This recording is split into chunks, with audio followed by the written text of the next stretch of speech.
Hello, ladies and gentlemen. My name is Alex Murray, and this is going to be a very different type of playthrough. I'm going to be doing an actual casual playthrough of Out of the Park developments with, of course, my favorite organization, the Colorado Rockies. I know a lot of people have really wanted me to do just a actual good, honest, vanilla-style playthrough of an actual organization in OOTP, and I finally have some free time to be able to do that. So I wanted to just to be able to have a quick little introduction to this series as well as the first quarter, because that's how we're going to be handling this, is that every single year we're going to be doing 4 videos, one for each quarter: January, February, March, and then April, May, June, basically up to the all-star game. All-star game to playoffs would be quarter 3, and then playoffs till the end of the year would be quarter number 4. So of course we are doing a live start of the Colorado Rockies, which means we started in December. I believe it was near the end of December.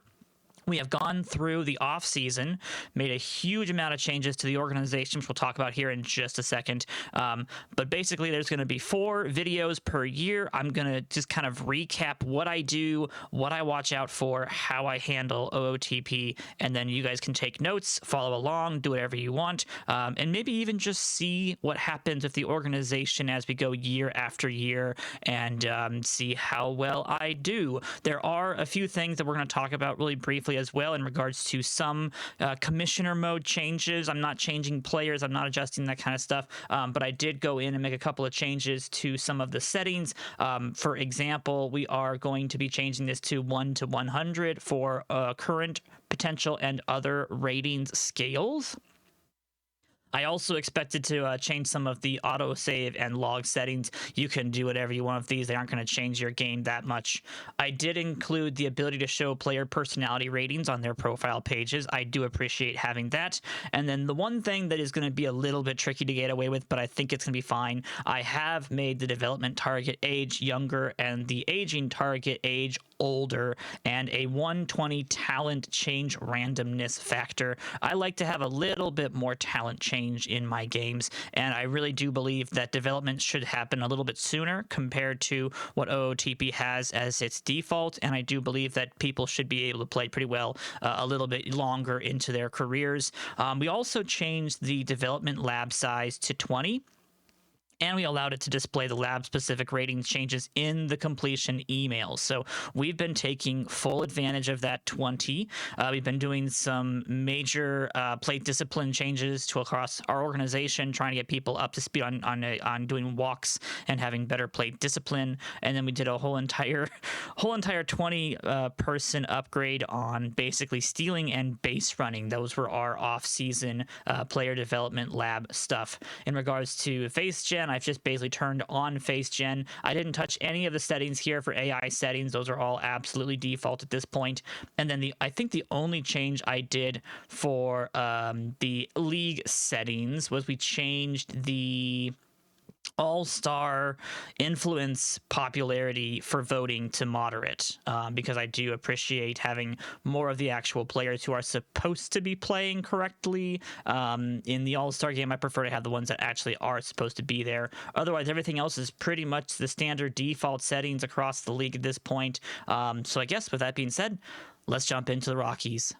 Now, I'm going to start by trying to explain kind of what our goal is here for the first season with the Colorado Rockies. This team sucks, okay? This is just going to be the base default standard for probably the first 2 seasons, is that the Colorado Rockies do not have any pitching. They don't have any pitching at all. They've got some elements of a very good team budding into the near future, and you are going to want to be able to kind of start to understand who those people are and how to be able to develop them. But as it stands right now, we are going to be dead last at least for this first season, and it depends on how quickly we intend to rush the Rockies back up to competitiveness. I am anticipating at least 2 years before we are 500, and then once we get past 500, the sky is the limit. We can get as good as we want to be, because once you get a good quality defense and offense behind the Rockies, then it's just putting in pitchers and making sure injuries are taken care of, and this team basically plays itself. So the Rockies, while they are a very hard team to bring back to competitiveness, the minute that you do, they are actually a very fun team, and they are very competitive for a very long time. time. As you can see, our top players at the moment, of course, are going to be Ezekiel Tovar, Brenton Doyle, and Chris Bryant. Chris Bryant actually had a very, very good development lab. He actually became very good in the outfield. We are actually going to play him in right field, and he should be serviceable in right field for the upcoming season. And we can at least be able to have some usefulness from that $26 million signing that the Rockies are going to have to basically eat for the full duration of his contract. Tovar and Doyle, of course, elite Gold Glove shortstop and center fielders options for us for the near future. They're both, at least Tovar is signed for a very long contract extension already via the Rockies in real life. They've got him signed till he's basically 29 with a team optional $20 million at the end of that contract. He's otherwise $9 million every single year. In regards to some of the other changes we've made in the organization, we did bring on one trade over the offseason. That was bringing in Richie Palacios. We traded with Tampa Bay to be able to pick him up. We ended up sending Sean Burrows, I believe, over in that deal to Tampa Bay in order to be able to complete that. If I can find it here real fast, I'll show you guys what it looks like. There it is. Found it. Yeah, we sent Sean Bouchard over to the Tampa Bay Rays for Richie Palacios. And this gives us a semi-decent second baseman who's only 27 years of age and should be pretty good for our organization. Sean just really didn't have any place in the organization. We have enough first basemen, we have enough corner outfielders, and we have a pretty good third baseman. And while I do like his personality, I just don't think he was ever going to be able to make it with the organization as a whole. So he goes over to Tampa Bay. He'll be playing first base for them, and we pick up, of course, Palacios, to be able to hopefully cover second base for us and maybe spill into the utility role if we wanted him to be able to do that. Otherwise, as you guys can see from our mail here, we have been signing basically I think we ended up signing about 200 free agents. We did of course, all of our player development lab stuff. We did not sign any big name players to free agency or during the free agency at this point. A lot of our stuff was minor league deals, building up depth in our organization and trying to be able to find people that would actually be able to just give us that depth that the Rockies just do not have. Now, we were able to also have a very good international free agency or international amateurs period of time.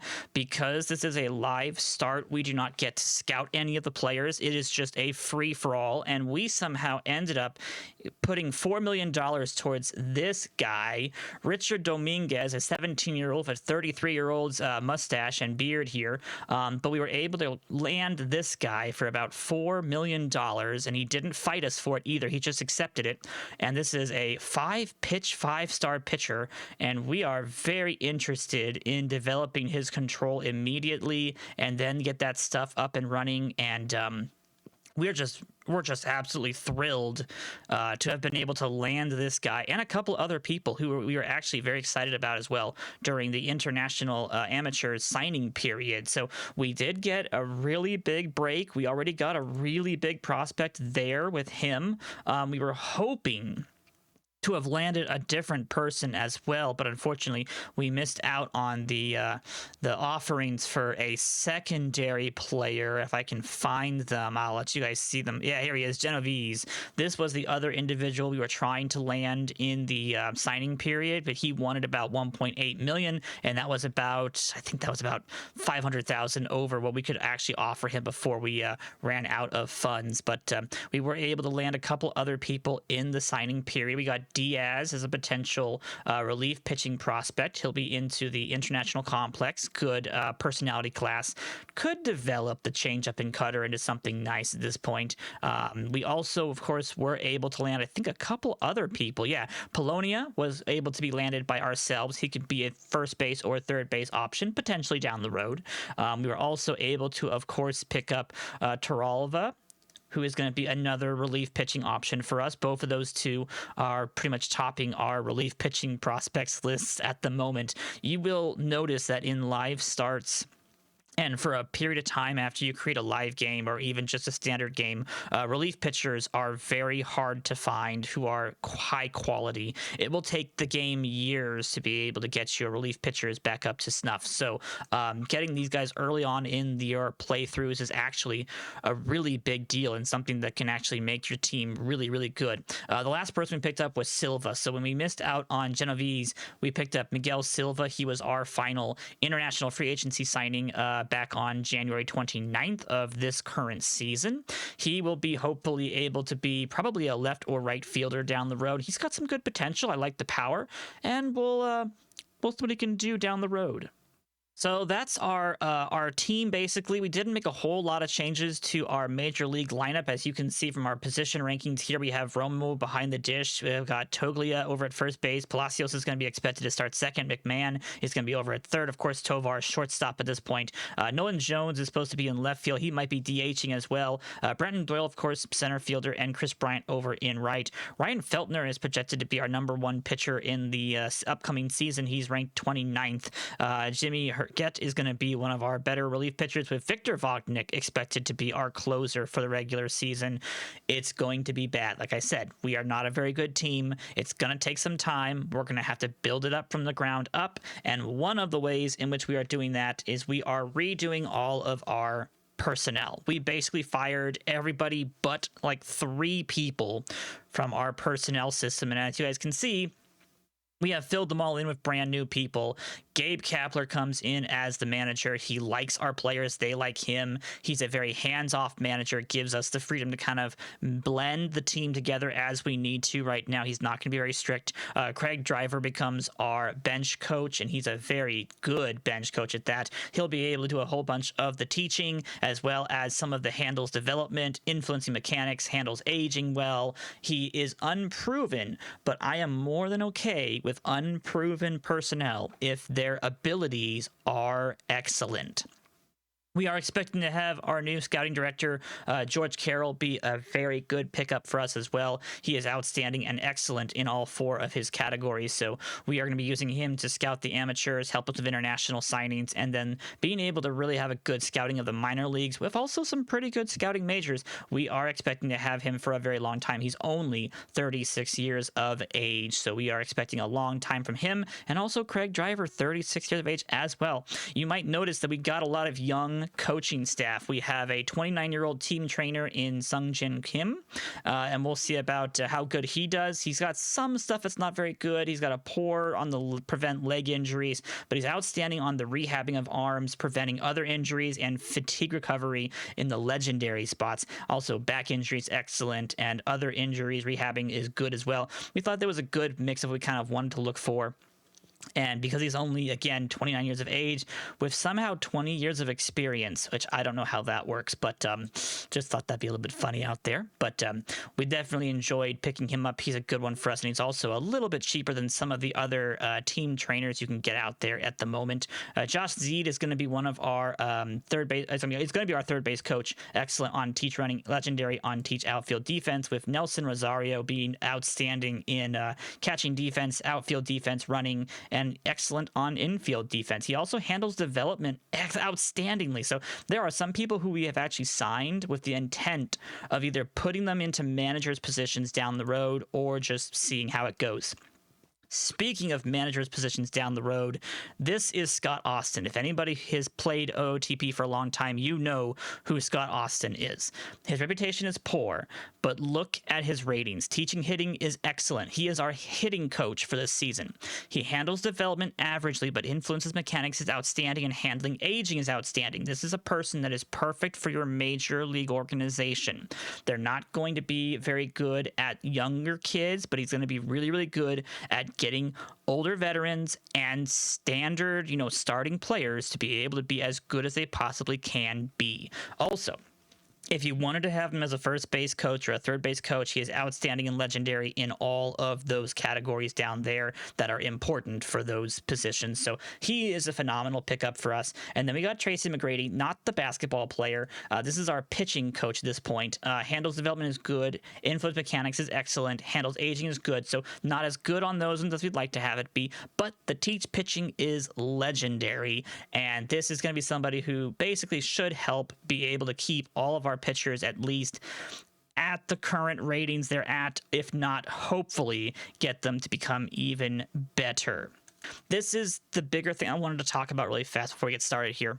We went through our entire minor league personnel system and we redid everything. So you can see right here, these are our hitting coaches. You've got Jorge Diaz, Steve Holm, Ismael Garcia, Ben Johnson, of course, Scott Austin in the majors, Luke Carlin down in the rookie system with Michael Saunders also down there. And then Will Sowers is going to be our single A hitting coach. Those are all excellent or above for teaching of hitting, but then they're also very good on development, mechanics, and technically even aging is not a big thing for the minors, but it is good for the majors. Our pitching coaches are going to be, of course, Tracy McGrady for our big league team, Brian Farman, Brian Gates, Dan Smith, Dave Bush, Daniel Moscos, Pat Robles, and Julio Salazar. This is an outstanding group all the way down, again, to excellent ratings and also, again, a lot of really good development and mechanics abilities. So we should be able to develop prospects very well and at least have the best chance at being able to develop our prospects to be as good as they should be, or at least keep them as close to their potential as possible at this point. In regards to managers, Gabe Kapler is still going to be our number one manager. Bobby Meacham goes to Double A at this point. Mike Redmond actually gets resorted to go down to Triple A to be our manager in Triple A. He's just a really good development and mechanics and aging, and then his relationships are kind of average, unfortunately. I don't actually remember what his relationship is with Triple A. It's average still. Yeah, that's what I expected. But we'll hopefully have either a chance to let him get onto a different organization where he can be better, or he can get promoted and hopefully he'll get some more increases in his abilities as a coach, because coaches actually do develop in OOTP, just in case you don't know about that. Otherwise, that is pretty much our organization. We're excited to start the regular season. Our staff roles look like this. They are very good. We're looking pretty content for our staff cohesion, and then of course our cohesion on the major league organization should be pretty good. We've got a couple captains, a couple of leaders, spark plugs, one prankster, and none of the bad options on this list. So no disruptive, outspoken, selfish, or unmotivated players as of right now. So we should be good team chemistry wise. If we can even be close to winning 70 to 75 wins this season, which would be about a 90 loss season, I would be pretty happy in all things considered. And as you can see, the relationships with Gabe Kapler, mostly generatively positive. So it should be at least a content season. It should be a content season at least. Our front office looks like this. We have a little bit of money available, a lot of money for extensions. We are still going to be waiting out a couple of these salaries, though. Unfortunately, Chris Bryant, $26 million for 4 years. Kyle Freeland, 3 years of basically 16 and then 17. Ryan McMahon's going to be getting 12 and then 16. We'll probably keep him for the full duration of that contract. Senzatella and Marquez are going to be leaving as soon as possible. So Marquez this year, Senzatella next year, McMahon, Freeland the following season, and then Chris Bryant the following season after that. So again, we could be looking at a 2 or 3 year rebuild because of the contract costs of these individual players. And it's just going to be interesting to see kind of what we can do and what's going to be our best option for all of these players. And again, this is just quarter one of our team. So this is just quarter one to be able to go through and look at all of the players that we have been working through and figuring out. So as you can see, a lot of people have been getting moved around and adjusted, and we're just working on them right now. And hopefully we'll be able to get this all sorted out here and figured out what's going on. We did a lot of signings. We've been trying to get people set up in the minor leagues as as best as we can, so that way they are not going to be too high up in the system. But we do want people such as, of course, Charlie Condon to be able to get a good challenging season. We've been trying to go back down through our list and just kind of think about, depending upon the ratings of each league, do we have the right people in each league, so that way the quality goes down as you go down in the minors, just so that way we're not putting people in a position where they are not going to succeed in a league where they should not be. Basically, if you see a bunch of the green arrows, they probably should be up a level potentially. If you're seeing a bunch of red arrows, it means that you probably are pushing them too fast, and they really shouldn't be in that league and in that position. So we've been working our butt off to be able to get all that stuff done. As you can see, we have a little bit of an overflow of people. We've got 49 people in our rookie system right now, and we're pretty much full everywhere throughout our organization. And that's how I like it. I like to be able to have lots of depth, and I like to be able to make it work that way and be able to just have lots of options in case somebody develops or somebody gets really good. As you also may notice, we are having Amador and Beck in AAA to start off the regular season. So we will be having them as call-up options if anybody gets injured or if they just absolutely hit lights out in the minors. We'll be looking into that as we see fit. But otherwise, our opening day lineups and rosters are all set. We did get one injury during spring training. That was Jake Bird. He is unknown on his return date, unfortunately. So we will be having some alternative relief pitchers in the majors. That basically opened up the door for Trevor Rogers to come in. A couple of free agency signings. We had Kun Woon Kim, Tristan McKenzie, and Colby Allard. I'll put it back to MLB standards so you can see just how bad they actually are. But we were at least able to get some competent arms to be able to fill in a couple of positions. So Allard will be able to do that, as well as Kim, who actually is a straight up signing from South Korea at this point. Hopefully he'll be able to give us just some good quality innings, and we can just be able to use him as a number 5 pitcher. We will be trying to have Tristan McKenzie make a little bit of a bounce back. Hopefully he can get some of these ratings back and be able to look better here in Colorado. But again, this is all just basically seasons to build time until we get all of our rookie prospects into the system, because as you guys can see from this page right here, we actually have the number 1 minor league system, and that's mostly because of Richard Dominguez. Because we added a number 7 overall prospect to our whole entire listings, this is where our team gets so much better. Because of that signing and because of us being able to grab him, we suddenly have the number 1 overall minor league system at this point. That is completely subject to change in regards to how these players play and how they develop. So if you guys are ready to see more, that is going to be the end of quarter 1 of 2025. I will be simulating all the way up until the All-Star game, and we'll be doing a review of that in the next episode. I will see you all then.